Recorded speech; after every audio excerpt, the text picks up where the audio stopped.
লোহিত সাগর পাড়ি দিয়ে ইসরায়েলে এসে পড়ল হুথিদের ছোড়া ড্রোন। কিন্তু হুথিদের এই ড্রোন দেখে কেন কাঁপছে ইসরায়েল? ইহুদিবাদী দেশটির কাছে তো অত্যাধুনিক এয়ার ডিফেন্স সিস্টেম আয়রন ডোম ও ডেভিড স্লিং রয়েছে, তারপরও এত ভয় কিসের? তাহলে কি ইয়েমেনের সশস্ত্র বিদ্রোহী গোষ্ঠীটির হামলার সামনে টিকতেই পারছে না ইসরায়েল? গাজা উপত্যকায় নিরীহ ফিলিস্তিনিদের উপর ইসরায়েলের নির্মম আগ্রাসনের জবাব দিচ্ছে হুথি বিদ্রোহীরা। ইয়েমেন থেকে ছোড়া ড্রোন আর হাইপারসনিক ব্যালিস্টিক মিসাইলের আঘাতে নাস্তানাবুদ অবস্থা ইসরায়েলের আয়রন ডোম ও ডেভিড স্লিংয়ের মতো আকাশ প্রতিরক্ষা ব্যবস্থাগুলোর।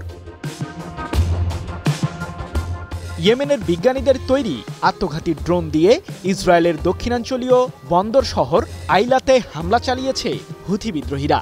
এ প্রসঙ্গে ইসরায়েলের সামরিক বাহিনী এক বিবৃতিতে জানিয়েছে, রবিবার গভীর রাতে লোহিত সাগর পাড়ি দিয়ে আইলাতে আছড়ে পড়ে হুথিদের ছোড়া ড্রোনটি। তবে এই হামলায় তেমন কোনো ক্ষয়ক্ষতি হয়নি বলেও জানিয়েছে ইসরায়েল। 6 অক্টোবর এক প্রতিবেদনে বিষয়টি নিশ্চিত করেছে ইরানের রাষ্ট্রীয় সম্প্রচার মাধ্যম প্রেস টিভি।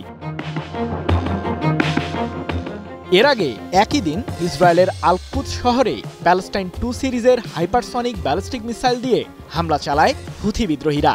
এ প্রসঙ্গে ইয়েমেনের সশস্ত্র বিদ্রোহী গোষ্ঠীটির মুখপাত্র ব্রিগেডিয়ার জেনারেল ইয়াহিয়া সারি বলেন, মিসাইল হামলার মাধ্যমে কাঙ্ক্ষিত লক্ষ্য অর্জন করেছে হুথিরা। জানা গেছে, ক্ষেপণাস্ত্র হামলার ফলে ইহুদিবাদী দেশটির বাসিন্দাদের মাঝে ব্যাপক আতঙ্ক ছড়িয়ে পড়ে, যার কারণে হাজার হাজার ইসরায়েলি আশ্রয়কেন্দ্রে লুকাতে বাধ্য হয়। আয়রন ডোম কি হুথিদের ড্রোনকে ঠেকাতে পারছে না?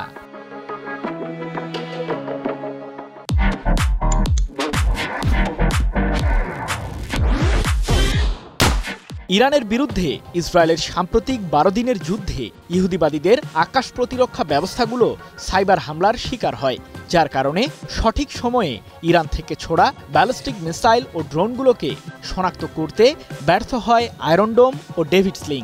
কিন্তু হুথিদের ক্ষেপণাস্ত্রগুলোকে ঠিক কোন কারণে প্রতিহত করতে ব্যর্থ হচ্ছে ইসরায়েলের আকাশ প্রতিরক্ষা ব্যবস্থাগুলো, সে বিষয়ে কোনো তথ্য জানায়নি ইহুদিবাদী সরকার। সৃজন মাহমুদ, নিউজ 24।